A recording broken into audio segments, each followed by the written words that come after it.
Bom, um amigo meu me enviou um textinho, uma sugestão para eu fazer vídeos. Na verdade, um inscrito meu aqui do canal.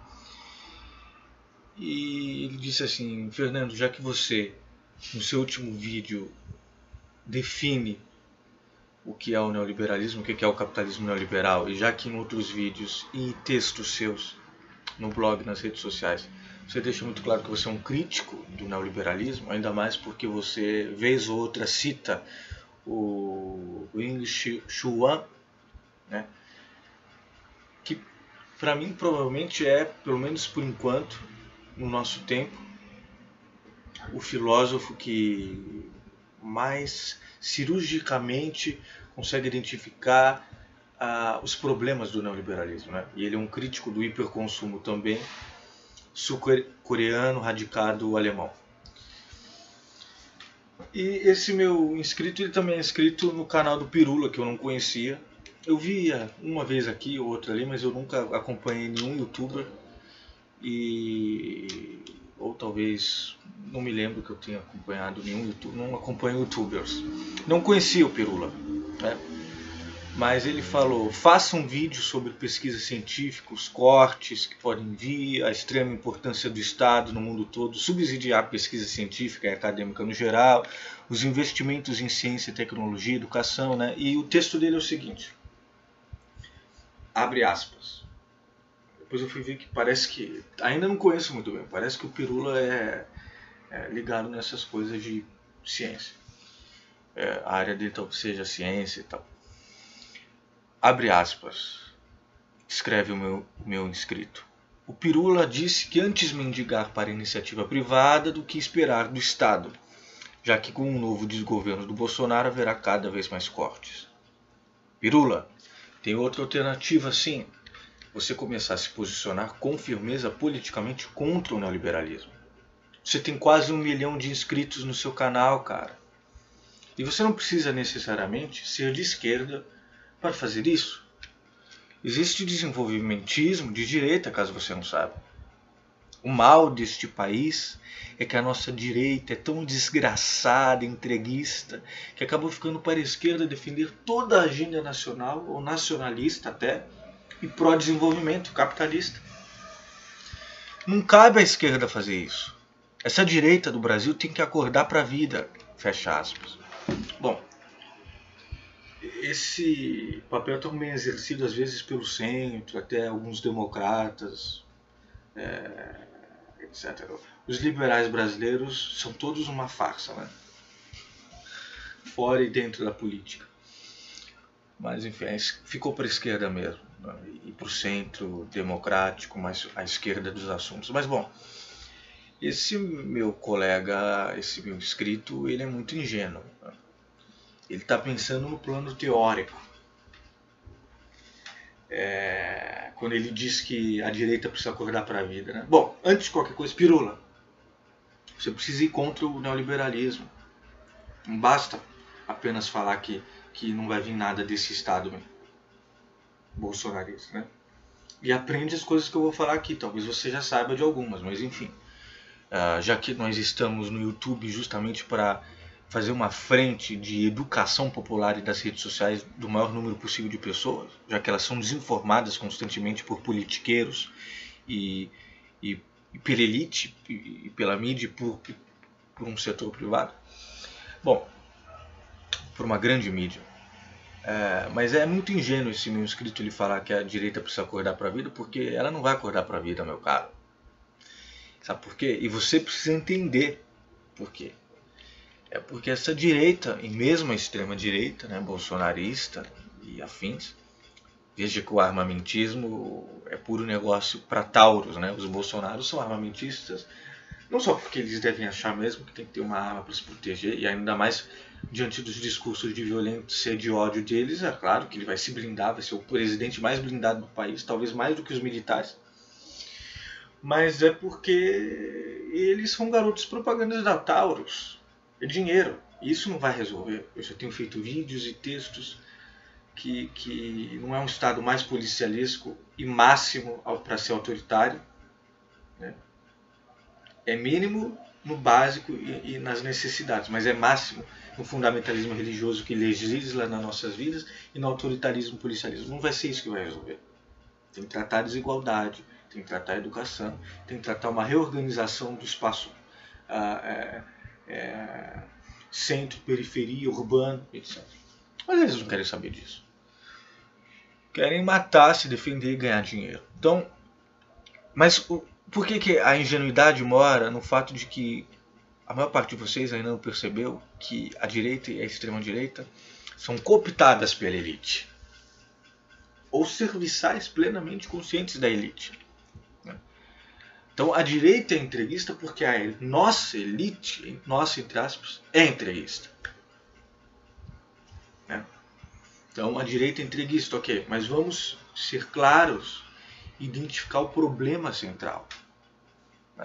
A nossa elite é entreguista, a nossa elite é entreguista. Aquilo que o Gramsci chamava de hegemonia. E aí vem toda a necessidade também de um outro conceito dele central, que é o intelectual orgânico, ou seja, um indivíduo, vários indivíduos, espera-se, mas o intelectual orgânico per se é o indivíduo surgido da classe trabalhadora e não mais da elite hegemônica,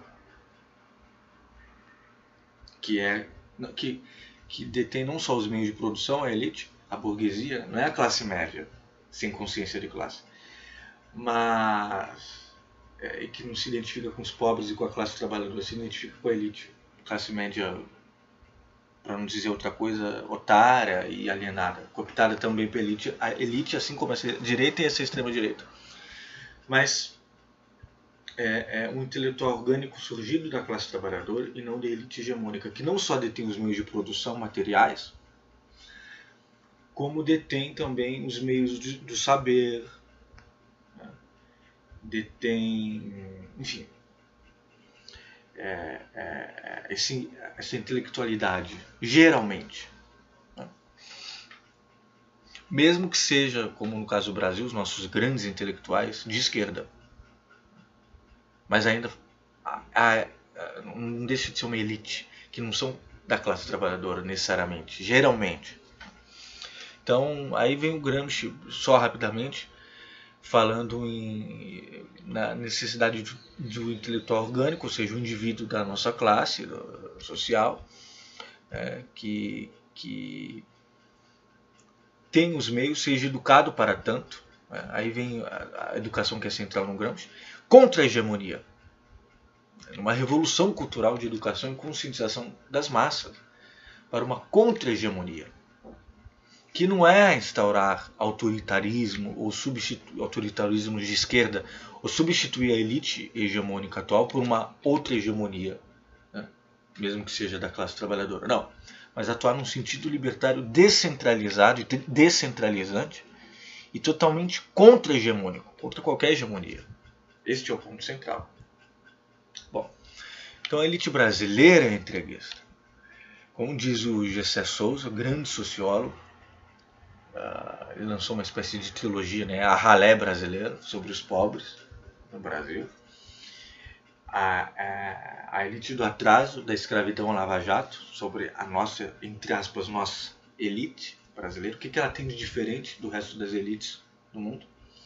E ele chama de uma elite do atraso, justamente por isso, ao contrário de outras.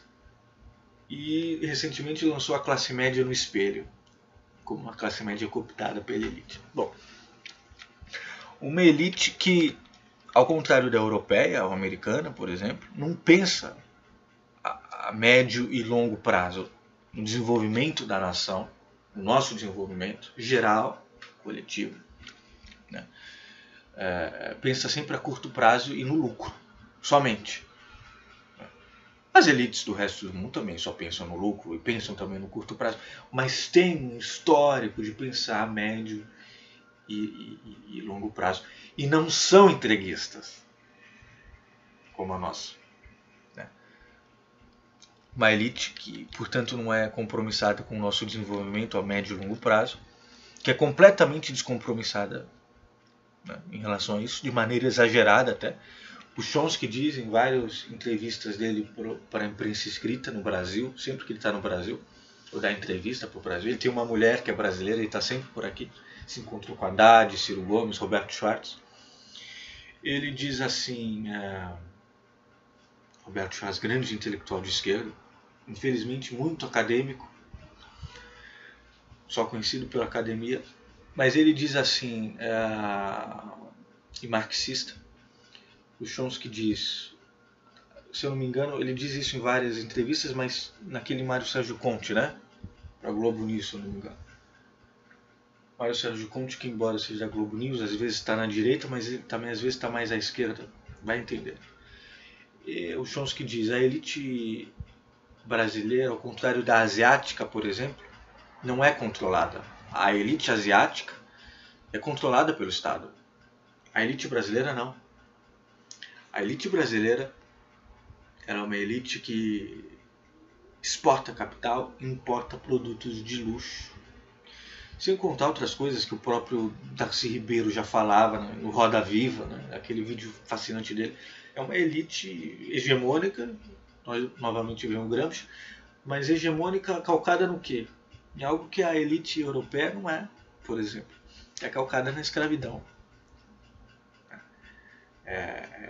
Ainda hoje são tataranetos de grandes senhores de escravo, né, escravagistas, e não eram os senhores que queriam a abolição, não, eram aqueles que queriam a permanência da monarquia. Porque a coroa era, tanto a portuguesa como depois a de Dom Pedro II, era financiada pela escravidão. Por isso que falei no Barão de Mauá. Bom, vem todo um longo histórico, apenas para mostrar para vocês que se essa direita é entreguista é porque a nossa elite é entreguista. Então, às vezes, é superficial também apontar o dedo para politiqueiros de direita. É preciso apontar para a nossa elite. Porque eles são apenas instrumento dessa elite. Né?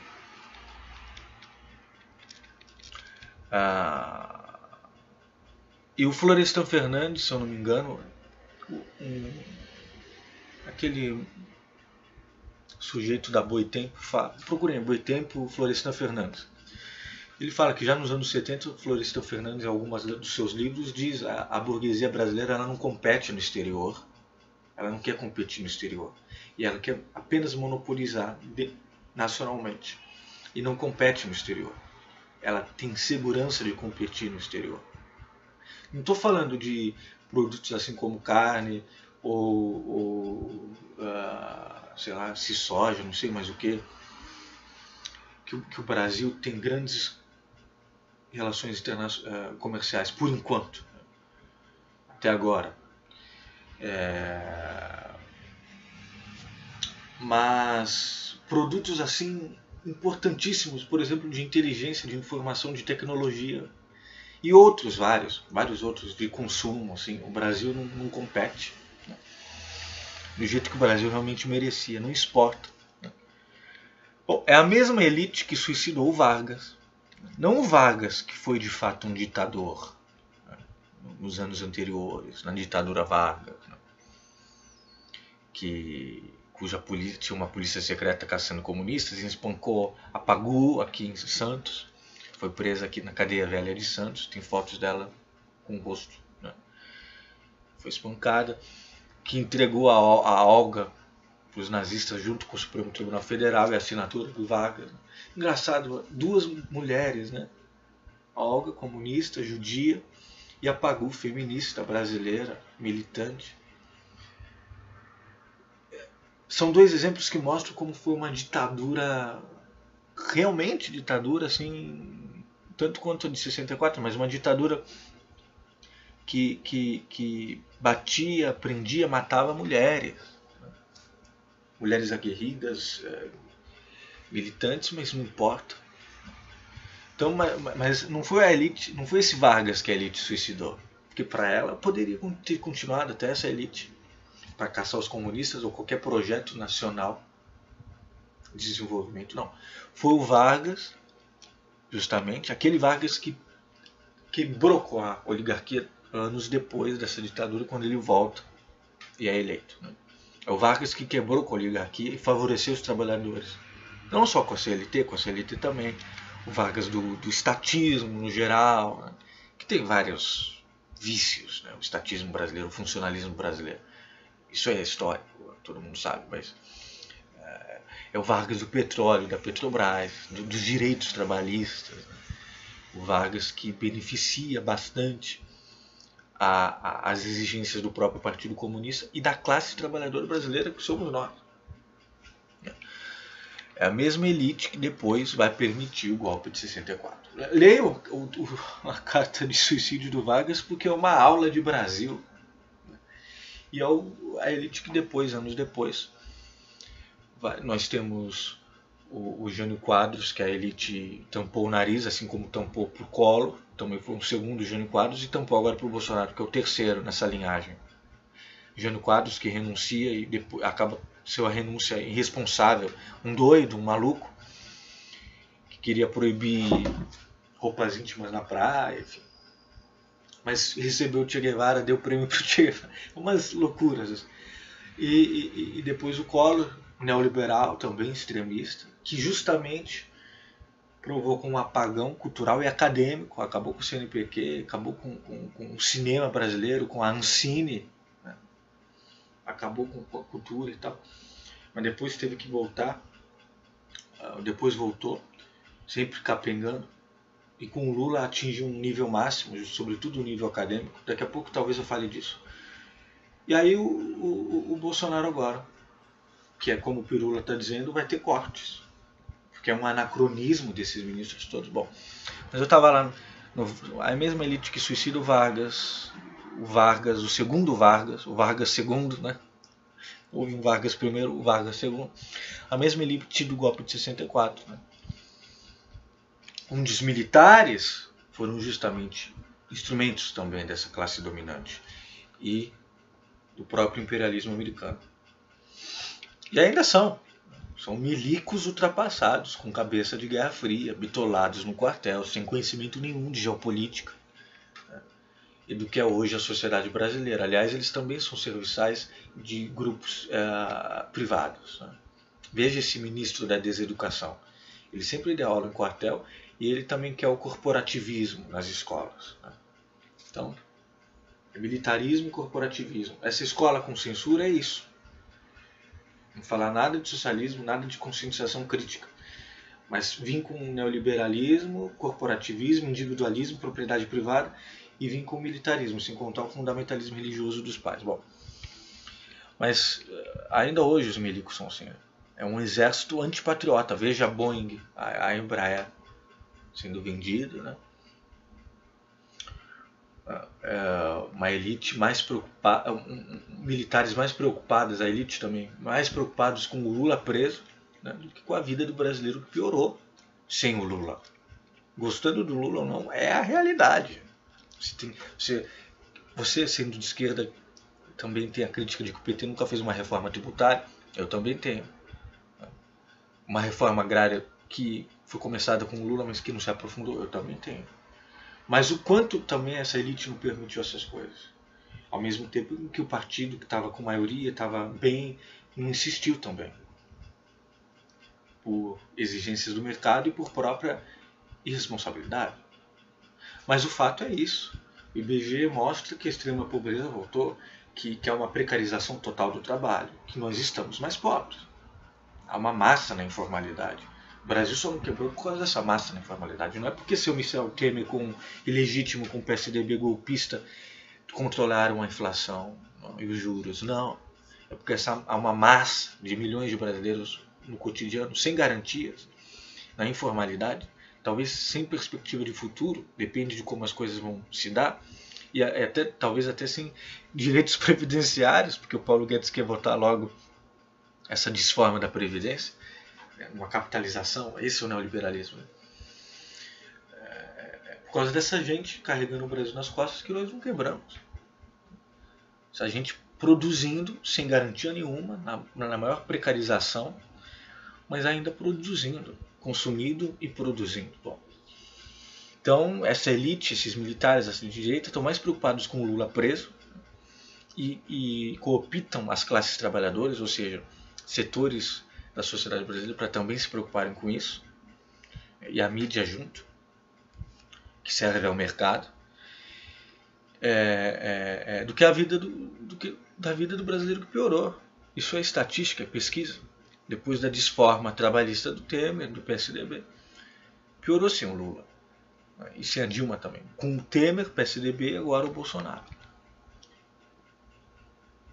E que, voltando duas casas, golpe de 64 e antes do golpe de 64, é a mesma elite que naquele momento era decididamente contra as reformas do Jango, as reformas do João Goulart, reformas agrárias, sociais.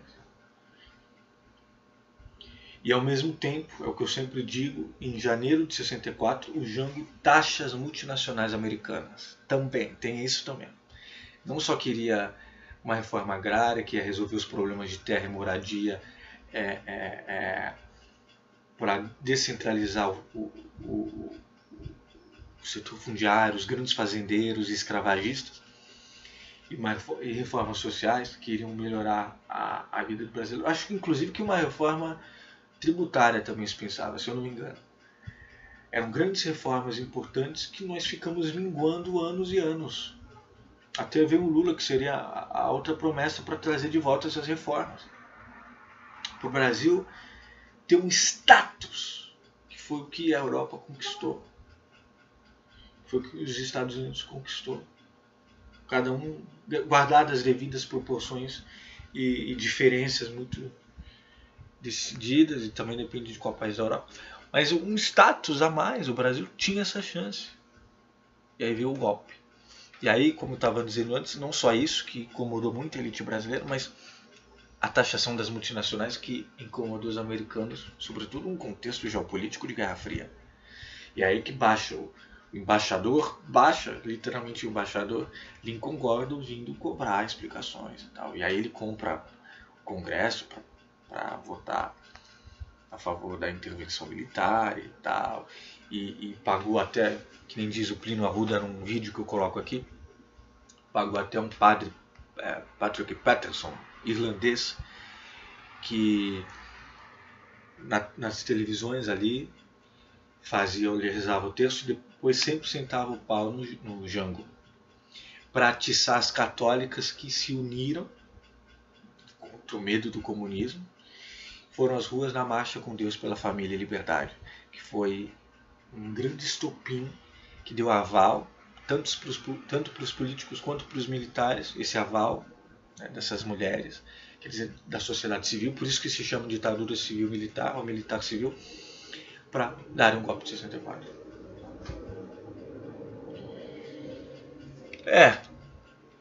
Então essa elite nacional, aliada a grandes investidores estrangeiros, suicidou Vargas, golpeou Jango, tirou a Dilma. Veja a Fiesp. Quem vai pagar o pato? A Fiesp, no golpe da Dilma, junto com o MB Lixo e outros grupos financeiros. Já em 64, o presidente da Fiesp entregou lá no laboratório. Isso foi dito por um sujeito um militar, se eu não me engano, do instituto lá do filho do Jango. Vejam a entrevista do filho do Jango por provocações, do Antônio Bujão. Bom, a Fiesp deu 1 milhão, não sei quanto, por Cruel, o general, se eu não me engano, de São Paulo. Que ele dizia, não, eu sou constitucionalista, não vou passar por cima da Constituição, golpear. E no mesmo dia depois, ou no dia seguinte, porque ele recebeu essas malas cheias de dólares do presidente da Fiesp, se eu não me engano, de madrugada, ele adere ao golpe. Esse é o Brasil, minha gente. Então, a mesma elite que suicidou o Vargas, golpeou o Jango, tirou a Dilma, prendeu o Lula. Que ia voltar, o Lula ia votar porque estava com 60% de intenção de votos. E aí você fala, mas a justiça é o outro grande instrumento da elite. Tem o setor financeiro e o judiciário, sobretudo agora, no Brasil, com Lava Jato e tal. Eu tenho críticas a todos esses que eu citei.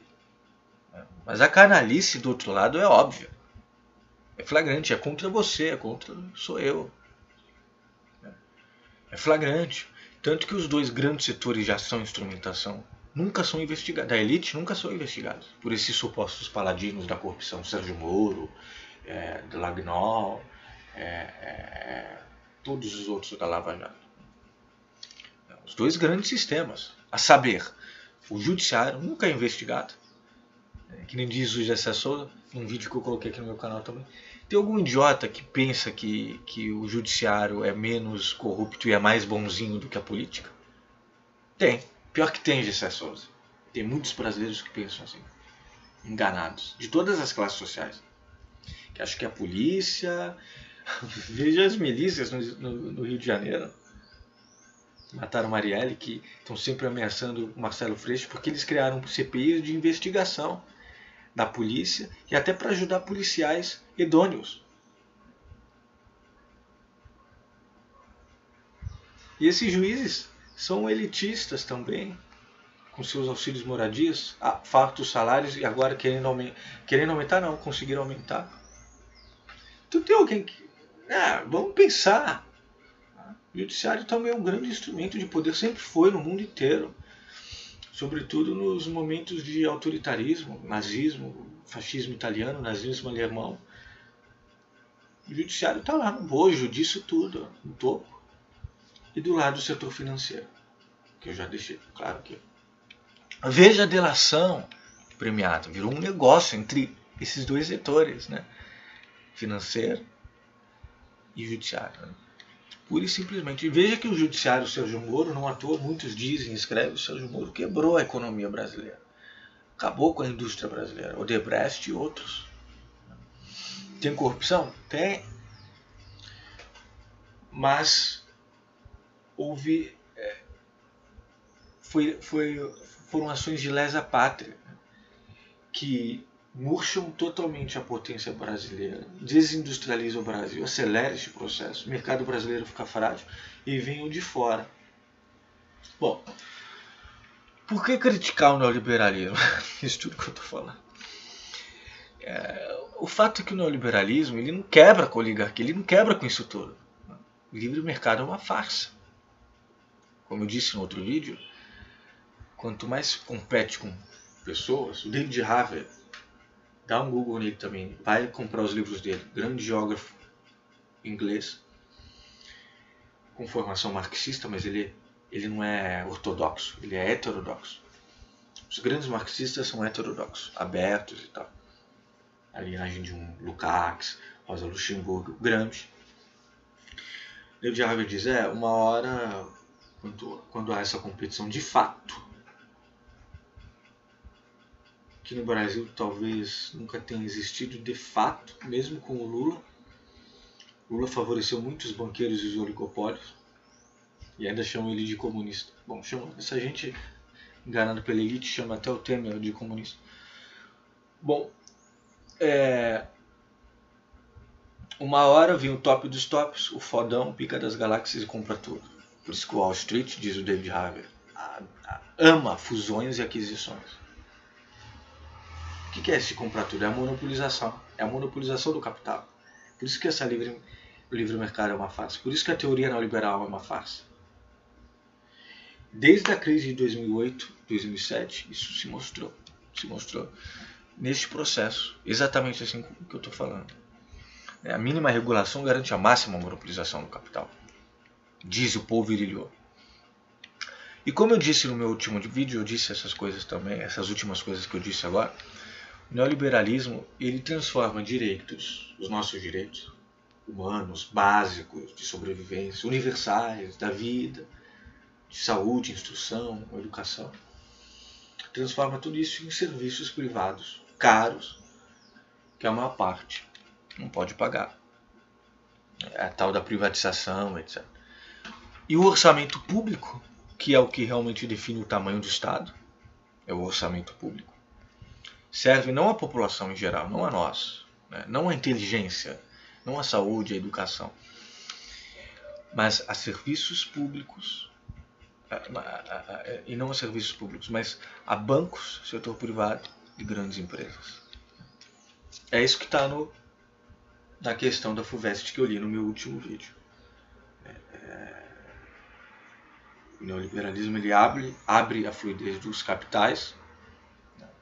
E aí, nessa abertura da fluidez dos capitais, na verdade, quem chega na frente, numa sociedade como a nossa, desigual, aqui não é Suíça, Suécia, até os Estados Unidos estão com problemas fiscais com o Trump e sociais, querendo saúde pública e tal, e votando em socialistas pelo Congresso, porque estão vendo que as políticas capitalistas são um fracasso. Mas aqui é um país desigual, sem igualdade de oportunidades. Portanto, você abre a fluidez dos capitais e o que você tem é monopolização. Você acha que o Paulo Guedes vai falar que quem realmente compete neste país é o Zé da Padaria, os lojistas, os autônomos, a massa que está na informalidade? Ele vai querer ganhar o seu e o dos seus, e talvez, se tudo der certo, der errado mesmo, porque ele só vai conseguir até um certo tempo, através das desonerações, o lucro. Se ele quer vender mesmo, fazer uma política de terra arrasada, que não vai pagar, vai conseguir uns bilhões que não vão pagar os trilhões, que é o que ele quer. Então, o neoliberalismo é isso, né? Transforma direitos em serviços caros, e o orçamento público, o Estado, fica máximo para bancos, setor privado e grandes empresas. Não tem isso de Estado mínimo. Não existe um neoliberalismo flutuando aí, um capitalismo. Não. O que existe é capitalismo de Estado. Bom, então, voltando ao Pirula e à questão do subsídio, etc., e do investimento, alguém aí acha... Aliás, só para desfazer, caso alguém ainda pense assim, não, o Estado vai nos servir. São dinheiro dos contribuintes, nossos dinheiros. Não só nos impostos, mas em tudo que é produzido. Não é o Estado nos segurando, não. São trocas e fluxos de bens imateriais. Bom, imateriais também, falando em ciência, materiais e imateriais, do pensamento e de subjetividade e também de matéria, de construção social e científica. Então, alguém aí acha que surge algo de realmente grandioso, inovador, importante cientificamente e academicamente, socialmente e, na minha área até, artisticamente, desses setores? Sim. Aqui e ali algo de criativo, mas é exceção. A regra, sobretudo em países em desenvolvimento como o nosso, é que esses setores não investem nada no desenvolvimento como um todo da sociedade. Nos Estados Unidos, por exemplo, o setor privado, que é muito complexo, ele é muito grande, né? Muito diverso, é isso que eu queria dizer. Há um nicho que não há no Brasil de investir em cultura, por exemplo. E aí investe também em ciência, embora seja o Estado que sempre tenha subsidiado a ciência e o desenvolvimento da tecnologia nos Estados Unidos. Basta pegar dados do dinheiro investido nisso. Bom, e no Brasil há uma coisa ou outra, né? Itaú Cultural, que é do Banco Itaú. Itaú Cultural, Santander também, talvez, se eu não me engano. Mas estou falando um desses grandes. Estou falando num nível assim de escala mesmo. O Brasil ainda não tem. E não tem tudo na saúde, não tem. Nós ainda dependemos do Estado e isso não é ruim. Agora, quero falar de uma coisa aqui que eu estou sempre falando, acho que nunca é demais falar.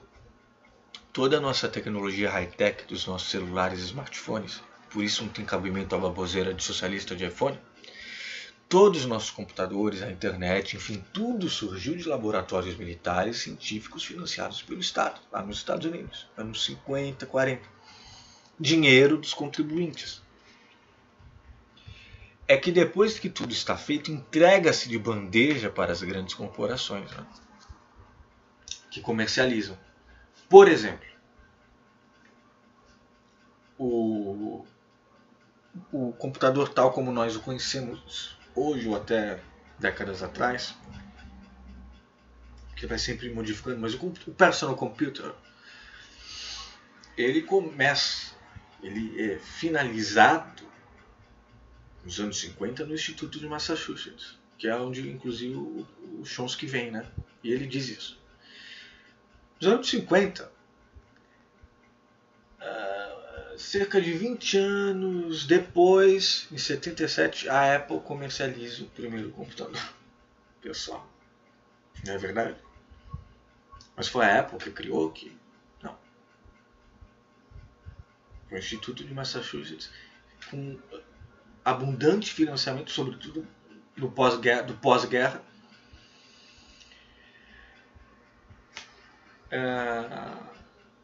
que investiu nisso. Investiu em ciência e tecnologia. Ora, eu sempre dou o exemplo da União Soviética. Eu tenho uma câmera de cinema da União Soviética, Krasnotrovsk, alguma coisa assim. Você vê que tem material da guerra ali, e ela é fantástica. Não é digital, é analógica. De filme mesmo. Um filme e tal.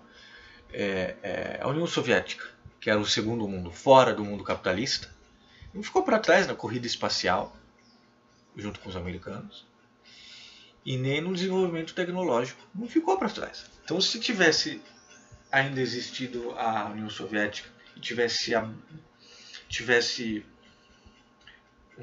mais aberta, como de fato ela teve que sucumbir, se desmantelar a União Soviética, talvez fariam os celulares, e acho até que tenham feito, viu?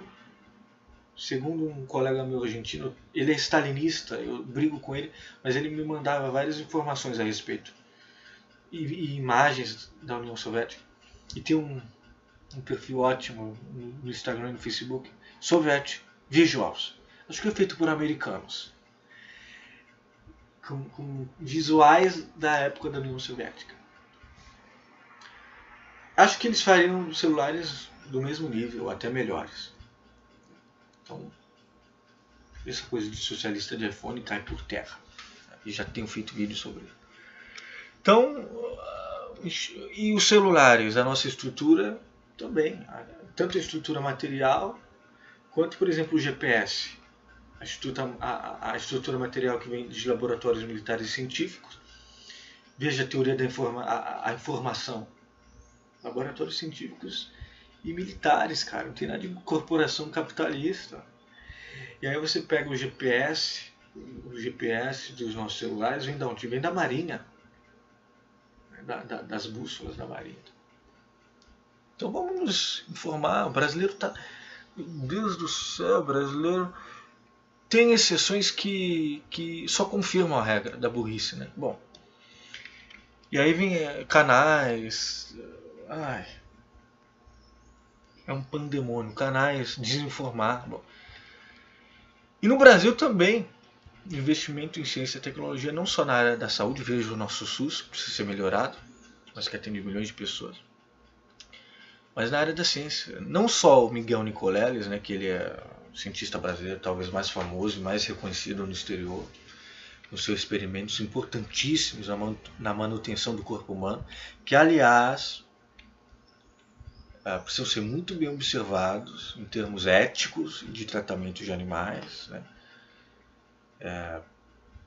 Eu endosso a causa animal nesse sentido. Parece que ele faz experiência com animais, macacos. Precisa ser muito bem entendido, mas é um trabalho importantíssimo, né? O que ele fez, por exemplo, nas Olimpíadas ou na Copa, de colocar uma perna mecânica que consegue dar um chute. Isso já é um grande avanço. E ele é um neurologista, se eu não me engano. Então, porra, o Estado tem que subsidiar isso. É um lucro para a população. E não só ele, não só isso. Todo o resto. As universidades brasileiras, quais são? As grandes universidades brasileiras que produzem ciência e a área acadêmica, quais são? As que produzem conteúdo, planejamento científico, projetos, materiais concretos, urbanos, médicos, culturais. Muitas vezes colaborando com os governos municipais, do estado, até às vezes federais. Quais são? São as públicas. São elas que estão no topo dos rankings nacionais e representando o Brasil internacionais. Inclusive quando o parâmetro é o mercado. Qual que é o valor das universidades públicas, né, nesse contexto de ciência e academia? Um valor básico é de que ela não precisa ter concessões, já que ela não é paga, não é privada, vai pela inteligência do sujeito que chega até ali, né? Precisa ter essa inteligência. Os vestibulares para chegar nessas universidades são os mais exigentes e não ter essa concessão. Por exemplo, mesmo de uma PUC ou de outras universidades menores privadas, onde eu, por pagá-las, eu posso exigir isso e aquilo que na verdade vai cair, vai piorar os quadros e vai cair a qualidade intelectual, acadêmica, científica daqui, apenas por um parâmetro meu ideológico ou também porque não há essa exigência de inteligência. Enfim, mas é indiscutível, né? Unicamp, USP e outras, o FRJ, enfim, são importantíssimas. As pessoas. E aí vem também a elite querendo privatizar, querendo dominar isso, porque também ela não passa e tal. E cooptando sempre a classe média, sempre, e até os pobres. Vem falar que é só maconheiro, não tem conhecimento do trabalho que é produzido nessas universidades, nunca foi nelas. Não sabe do trabalho não só de teses e TCCs e trabalhos de mestrado, pós-graduação, mas no plano prático da sociedade. O impacto disso no âmbito, como eu já disse, médico, científico, urbano, urbanístico e teórico, filosófico, educacional. Sabe, tudo é importante. Veja que durante o governo Lula, não à toa ele diz isso num vídeo lá, durante o segundo, primeiro turno, o PT divulga esse vídeo, junto com o Haddad, quer dizer, promoveram a maior ascensão social também, mas a maior inclusão educacional, acadêmica e intelectual do país. Em 500 anos, foi a maior inclusão, junto com políticas de bolsa para mestrado e tal, e inclusão, fortalecimento do Enem, FIES, Enfiador, ProUni, PIBID, que são políticas para incentivar toda uma massa que sempre esteve à margem a entrar nessas universidades. Você acha que o setor privado faria isso? Teria essa capacidade? Não, o setor privado quer privatizar e que é louco. Qual é o caminho que você escolhe? Bom, e por fim, basta ver em relação ao desgoverno Bolsonaro, basta ver que se depender do Trump, porque esse chanceler Olavete do Bolsonaro, ele escreveu um artigo, não é que ele apenas acha, ele escreveu um artigo supostamente sério, ele não estava brincando, em que ele diz que o Trump é Deus, ia acabar com o islamismo, se eu não me engano, não sei com o que, o mundo islâmico. O que a gente faz diante disso? É uma subserviência total. O filho do Bolsonaro vai lá e coloca o bonezinho Trump 2020. O que a gente faz diante disso? Me diga. Ele não vai se reeleger e o cara vai lá e põe um bonezinho. Está com 60% de reprovação. E que nem diz o Paulo Henrique Amorim, o Conversa Fiada aqui do YouTube, nem o Collor e nem o FHC se agacharam tanto. Aliás, até o Collor fez um vídeo sobre essa diplomacia aloprada, né? Que quer cortar relações com Cuba, com China, com o mundo árabe. O mercado brasileiro vai quebrar. E é isso que o Trump e os Estados Unidos, trumpista, imperialista, republicano, conservador, quer. Nacionalista, porque eles são nacionalistas, nós não somos. Quer dizer, eu sou, você também pode ser patriota, mas Bolsonaro, os filhos do Bolsonaro, o chanceler dele, os ministros, não são. E aí que vem a crítica do meu inscrito. Não são entreguistas. Por quê? Porque a elite é entreguista. Mas aí vem outro, o Mujica, né, disse, as ideias do Bolsonaro são piores do que a realidade. Ele vai ter que, esse ultra neoliberal Paulo Guedes, diz o Mujica, acho que numa entrevista para a BBC News, eu tenho um colega que foi viajar para o Uruguai e viu isso num jornal lá, em espanhol. Tem dois filmes, né, do Mujica, ele está nos Estados Unidos, se eu não me engano, um filme sobre ele pós a presidência, a vida simples dele, e um filme ficcional uruguaio sobre o momento que ele era contra a ditadura uruguaia que teve na América Latina toda, por causa da elite da América Latina, por causa dos Estados Unidos, em que ele passou anos numa solitária e tal, quando ele era jovem. Então ele está viajando e ele disse: esse ultraliberalismo do Paulo Guedes vai entrar em conflito com a burguesia mais protecionista que há na América Latina, que é a de São Paulo. Sem contar, cada ministro vai enfrentar problemas. Essa ministra Goiabenta vai enfrentar LGBTs, mulheres, politizadas, feministas. Do meio ambiente vai enfrentar ambientalistas, ecologistas. Do anti-meio ambiente, né? Porque ele foi condenado porque aqui em São Paulo ele escondia áreas da bacia do Tietê, do mapa do Tietê, para favorecer grandes indústrias lucrarem por cima do meio ambiente. Então, se depender do Trump, o mercado brasileiro não se desenvolve. É isso que eles querem. Por isso existe alinhamento, mais do que alinhamento, essa subserviência.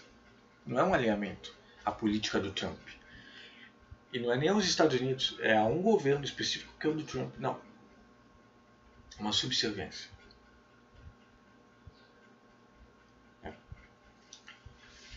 Já que os ministros do Bolsonaro são subalternos, sabe? Aquele velho imperialismo americano que nos vê como um povo não só de terceiro mundo, mas de quinta categoria. São capazes de sair de acordos climáticos. Aí vem um anacronismo. Que só vão prejudicar o mercado brasileiro lá fora, exigente com desenvolvimento sustentável, apenas pela senha ruralista e das mineradoras. Mas também o Brasil quebra, como a Argentina neoliberal do Macri. Não só por isso, por vários outros fatores específicos lá da Argentina. Entrou em recessão. Olha aí o neoliberalismo que o MB Lixo e o Miriam Leitão davam como exemplo para o Brasil. Aí, o que os Estados Unidos fazem? E as grandes corporações internacionais fazem quando um país quebra? Mandam o Federal Reserve, o Banco Mundial, o FMI, para nos salvar, entre aspas.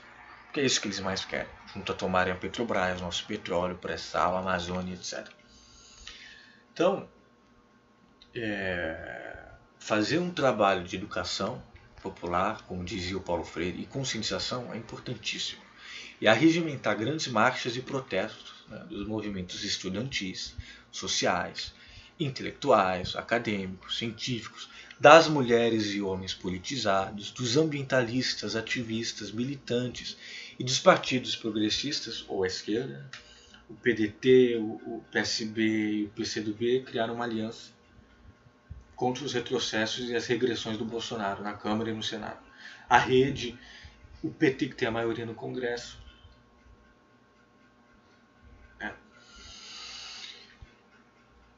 Tudo isso vai ter que fazer uma frente. E nós, cidadãos, dentro ou fora disso, e também dentro e fora, fazemos nosso trabalho de educação e diálogo. Acredito que vai chegar aos 50 minutos. É um absurdo o quanto eu falo, né? É coisa de professor. Mas